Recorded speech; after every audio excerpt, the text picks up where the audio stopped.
Who were the Anunnaki really? At first, that question sounds simple.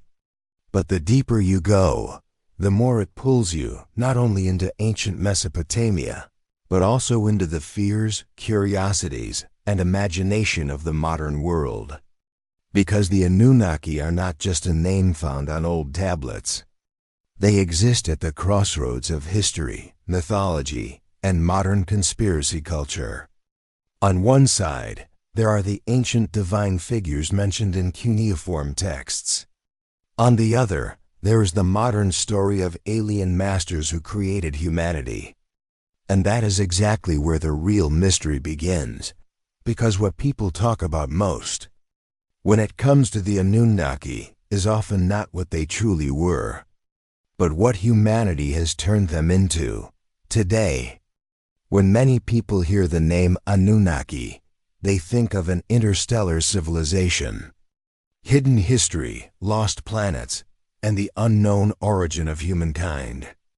But when we look at the historical sources, the picture we find is very different, and in truth, much deeper. Because when we say the Anunnaki were real, what we mean is that they were divine beings in the religious world of ancient Mesopotamia. In other words, this is not a word invented in modern times. It has a history stretching back thousands of years. But to understand that history correctly, we first have to step into that world. Imagine it. Thousands of years ago, great cities were rising between the Tigris and Euphrates, rivers, Uruk, Ur, Nippur, Eridu, Lagash. These were not just settlements made of mud, brick, and stone. They were some of humanity's first great experiments in organized urban life. People cultivated the land, built temples, collected taxes, traded goods, observed the stars, and established kingdoms in the name of the gods. Writing had emerged. Records could be kept. Laws, prayers, legends, king lists, economic accounts, and cosmic narratives were carved onto clay tablets. And it was from within this vast mental universe that the idea of the Anunnaki emerged. For the people of Mesopotamia, the world was not silent. Behind every event, there was a will. Storms were not random. Fertility was not just a natural cycle. Drought, death, birth, war, victory, love, disease, power, and destruction were all linked to invisible but active forces. When people looked at nature, they did not see only matter.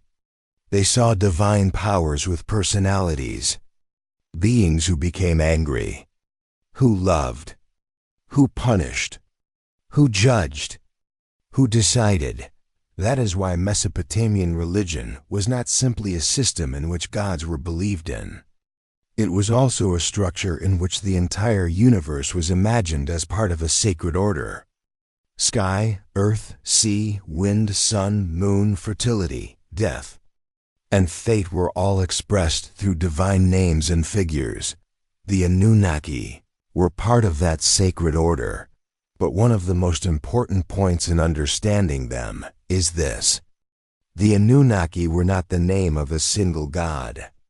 The term refers more to a group, a divine class, or a collective of sacred beings. Although there are academic debates about the exact origin of the word, the general understanding is that it refers to a divine lineage or group of gods associated with Anu.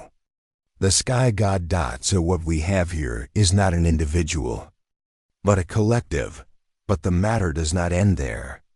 Because throughout the very long history of Mesopotamia, the Anunnaki do not appear in exactly the same way in every text. In some accounts, they resemble members of the great council of the gods. In others, they appear as figures tied to the underworld. In still others, they are part of the powers that determine cosmic order.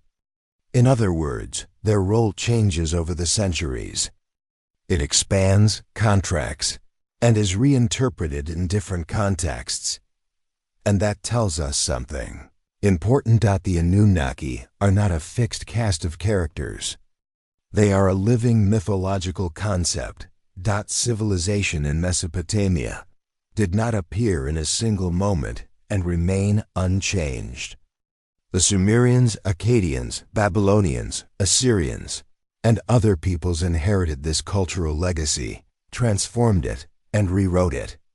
The same gods gained different priorities in different periods. The same myths were reshaped according to different political and religious needs. That is why trying to explain the Anunnaki in a single sentence can often be misleading, yet their basic meaning within the ancient world is clear. They were a collective of divine beings within the sacred cosmic order of Mesopotamia. At this point, another question naturally appears. What did this divine collective do? Why were they important? The answer lies in how ancient people imagined the universe itself. Mesopotamian societies were highly hierarchical. There were kings, priests, temple officials, craftsmen, farmers, and laborers.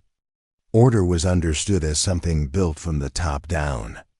And this earthly social structure was projected onto the heavens. The gods, too, were imagined as organized, but on a far greater scale. There were supreme gods, powerful figures beneath them. Decisions being made, destinies being assigned, and sacred order being maintained. That is why the Anunnaki sometimes appear almost like a divine assembly, or members of a great cosmic authority. This is a crucial detail, because it does not merely tell us about the gods. It also shows us how ancient people projected their ideas of power and order onto the universe. In imagining the gods, they were also revealing how they understood the world itself. So the Anunnaki matter, not only for who they were, but also for what they represented. They symbolized sacred authority, divine hierarchy, and the functioning of cosmic order. When we look at the Mesopotamian pantheon, we find major figures such as Anu, the sky god; Enlil, associated with order and authority; Enki, or Ai, lord of wisdom and fresh waters; Inanna, or Ishtar, linked to love, war, and power; Utu, or Shamash, the sun god; and Nana, or Sin, the moon god. Within this great divine web, the Anunnaki can sometimes be understood as sacred collectives, connected to the lineages or circles of these high gods. In other words, their presence is not some minor side detail of Mesopotamian religion. They are meaningful elements of its structure. But it is right here that the modern world introduces the break it loves most. Because today, many people no longer want to read these divine figures as religious symbols.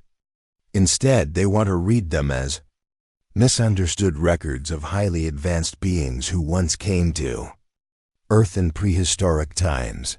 And that is exactly where the transformation of the Anunnaki into aliens begins. The spread of this idea owes much to alternative history writers, especially in the 20th century. The best known among them is Zacharias Sitchin. Sitchin interpreted Mesopotamian texts according to his own reading and argued that the Anunnaki were actually beings from a planet called Nibiru. According to him, these beings came to Earth, mined gold, and created humans to serve as laborers. It was a powerful story, that it gave humanity's origin a cosmic mystery. Suddenly, religion, history, science fiction, and conspiracy all fused into one narrative. For many people, that story was far more thrilling than standard historical interpretation. Because it was not just about ancient gods. It was about hidden truth, suppressed knowledge, and humanity's forgotten past. But there was a problem. These interpretations have been overwhelmingly rejected in the academic world. Scholars who work with Sumerian and Akkadian have pointed out serious issues in Sitchin's translations and conclusions. They argue that the texts were taken out of context, and that many of the claims are not supported by sound method. In other words, the idea that the Anunnaki were aliens is not the natural result of the ancient texts. It is a modern reconstruction. And that distinction matters immensely. Just because a name appears in an ancient source does not mean every modern story built around that name is true. A figure can be real in history, while still being surrounded by modern myths that are not. So why then does the alien version attract so much attention? There may be several reasons. First, the human mind loves the idea of hidden knowledge. It is seductive to believe there is always a greater truth behind what is visible. Believing that official history has not told us everything creates the feeling of private awakening, as if everyone else is stuck on the surface while you have seen behind the curtain. Second, the achievements of ancient civilizations challenge the imagination. Ziggurats, pyramids, astronomical observations, stonework, urban planning, the complexity of mythological systems. All of this can lead some people to feel that ordinary human effort and intelligence are somehow not enough as an explanation. They want something bigger. The alien narrative fills that desire. Third, the modern world often feels caught between scientific explanation and spiritual hunger. We live in an age of technology, and yet our search for meaning has not disappeared. So for minds that no longer fully accept traditional religious language, but still crave mystery, the idea of highly advanced beings creates a middle ground that feels both mystical and vaguely scientific. When you replace God with alien, you recreate ancient sacred mystery in modern terms. That is why the Anunnaki today are not merely a topic of history. They are also central to modern myth-making. But when we set aside all this modern fascination and return to what the ancient world itself was saying, we find something far more interesting. Mesopotamian texts offer powerful symbolic narratives about human creation. The division of divine labor, the source of order and sacred will. The question of why human beings were created lies at the center of this world. In some Mesopotamian texts, humans are depicted as beings created to serve the gods and ease their burden. One of the clearest examples is the Atresis narrative. In it, lower-ranking divine beings complain about exhausting labor, and humanity is created so that this work can be transferred to them. A modern eye may be tempted to read this immediately as biological engineering, genetic design, and conscious technological creation. But in the ancient context, this is not a scientific report. It is a symbolic explanation of sacred order. For the ancient mind, the purpose of a creation story was not to describe a laboratory process. It was to explain humanity's place in the cosmos. Why do we work? Why do we suffer?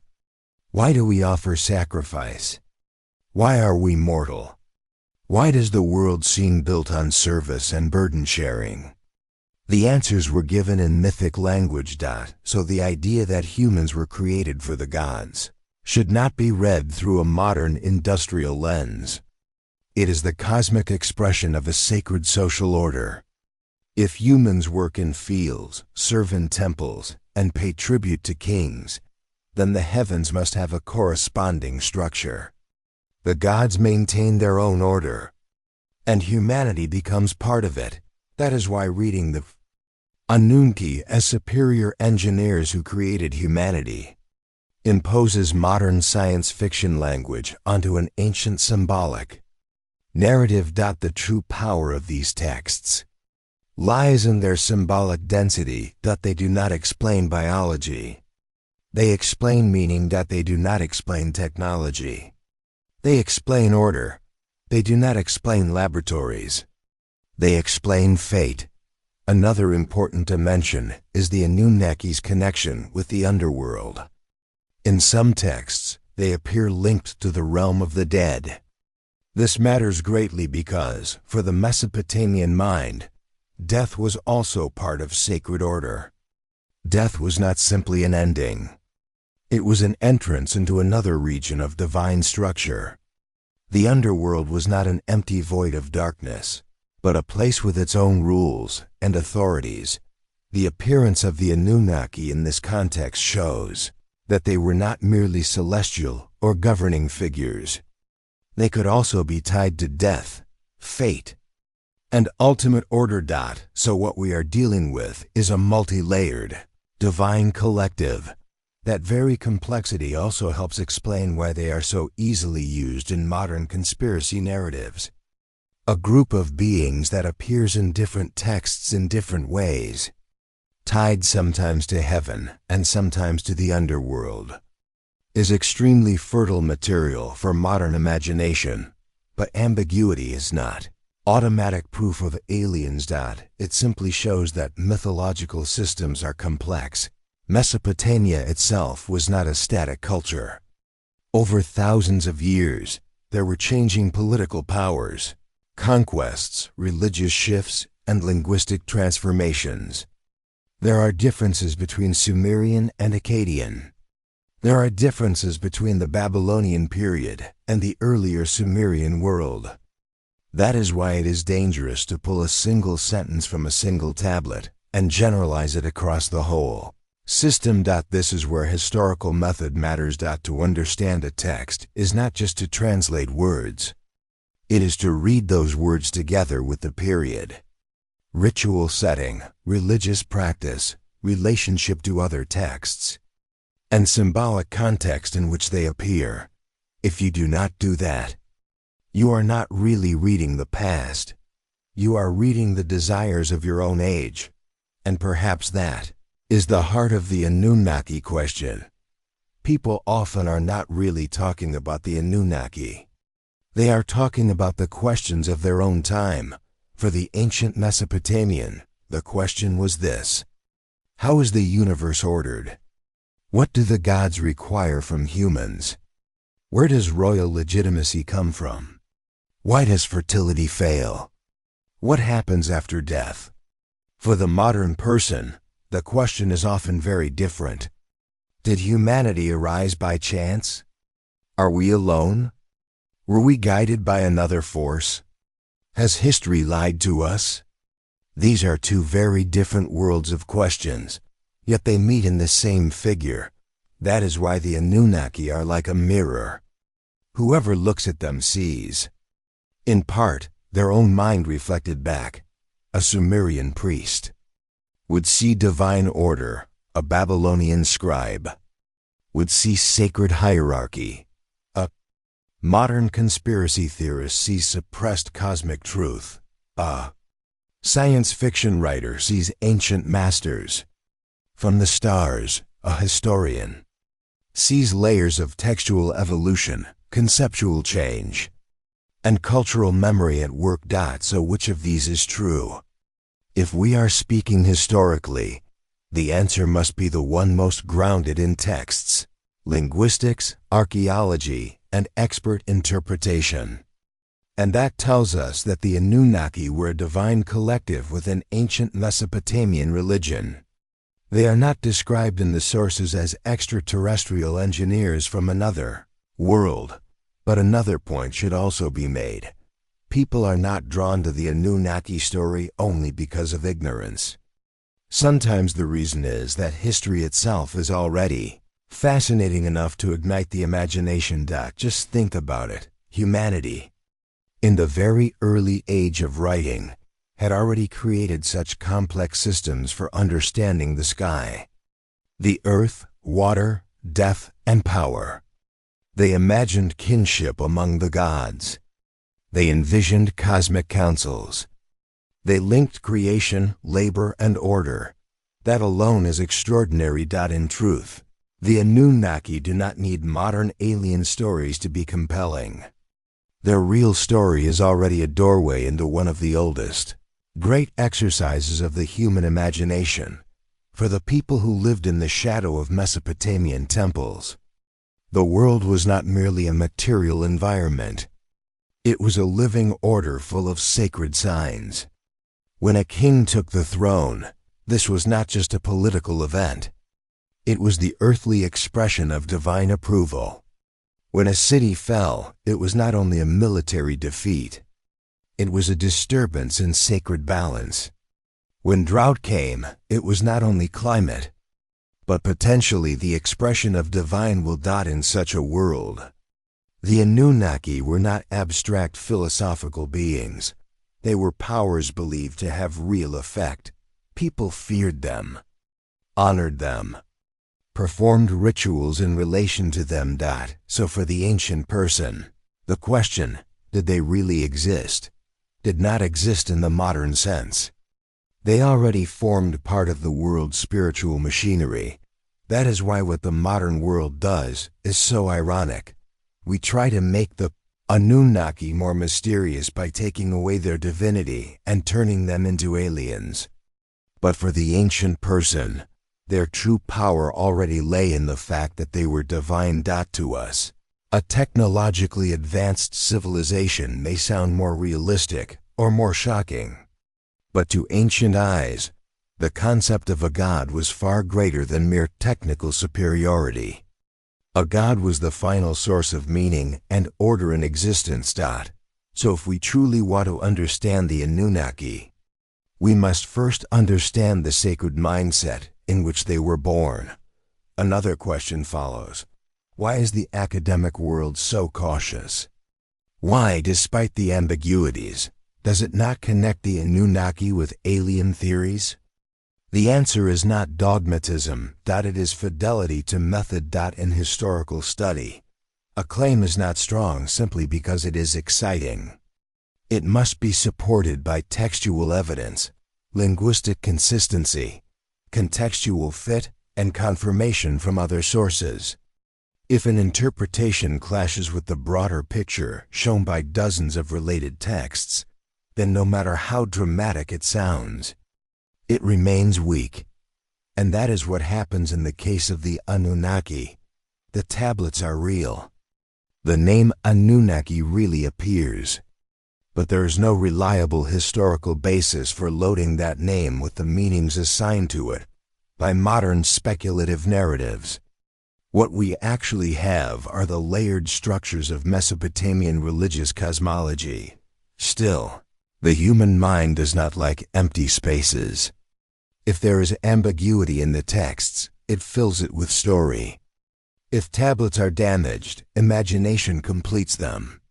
If a word is difficult to translate, people choose the most sensational, meaning available. That helps explain the modern journey of the Anunnaki.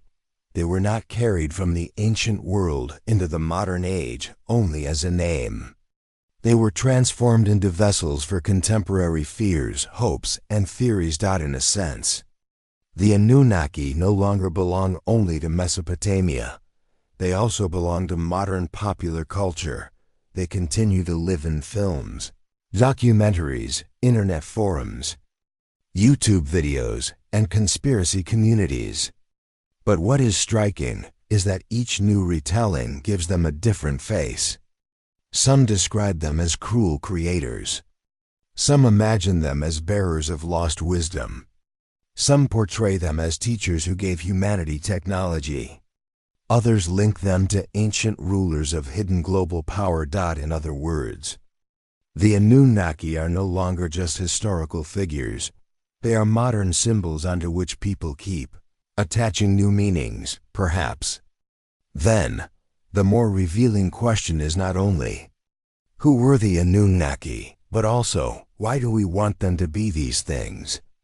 Why is humanity so willing to turn ancient gods into aliens? Maybe because, in the modern age, we have lost some sense of the sacred, but we have not lost our need for mystery.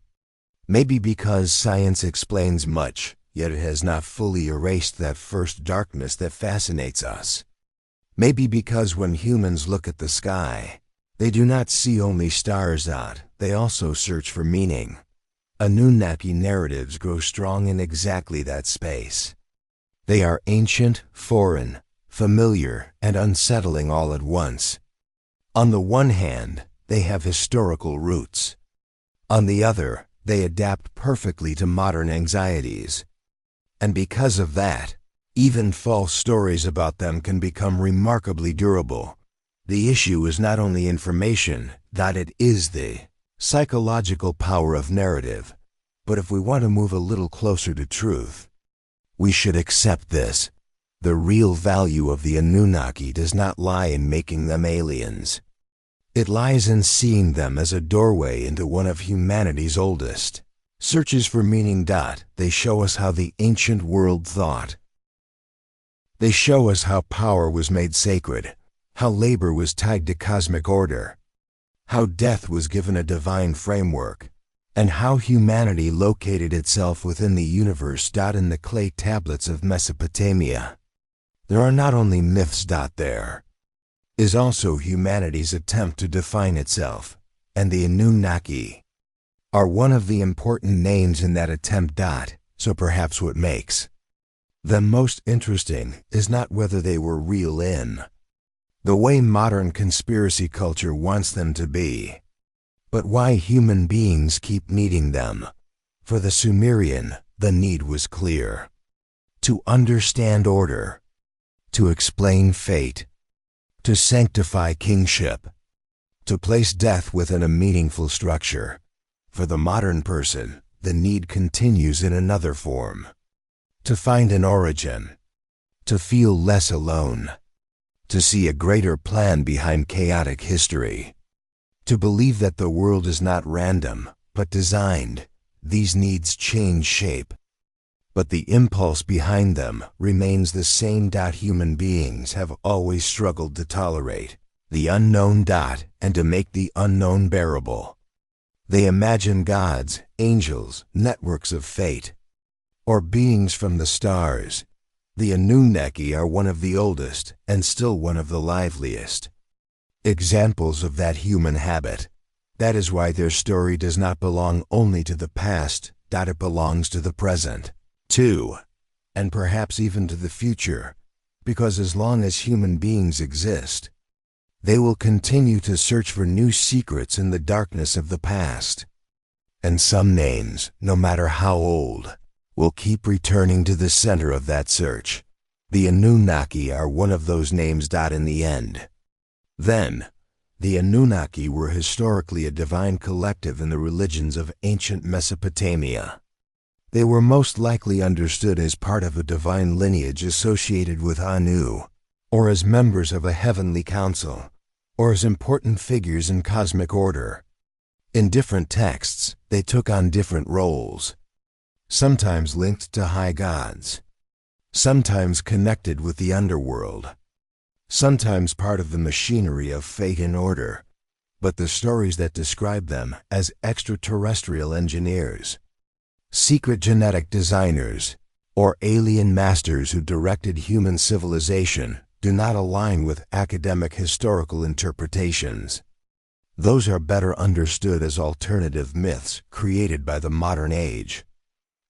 And perhaps the most striking part of all this is that the birth of those modern myths still proves how powerful the Anunnaki are as an image, because some names do not remain in the age that first spoke them. They absorb the fears and dreams of the ages that come after. The Anunnaki are one of those names. They exist both in clay tablets and on modern screens. They stand both in the shadow of Mesopotamian temples and in the digital glow of internet conspiracy culture. And beneath all these layers, one question remains unchanged: what does humanity really want to see when it looks at the sky? Gods? Ancestors from the stars? Lost knowledge? Or simply its own unbearable curiosity about its origin? Maybe that is the true secret of the Anunnaki. They are an ancient reflection of humanity's relationship with the unknown. Maybe they did not come from the stars. Maybe they did not create humanity in a laboratory. Maybe they were not the hidden masters of lost civilizations. But They were still powerful because they were one of the names given to humanity's earliest search for sacred order. And sometimes, the greatest mystery is not beings who came from the heavens, but the human being who looks toward the heavens and longs for meaning.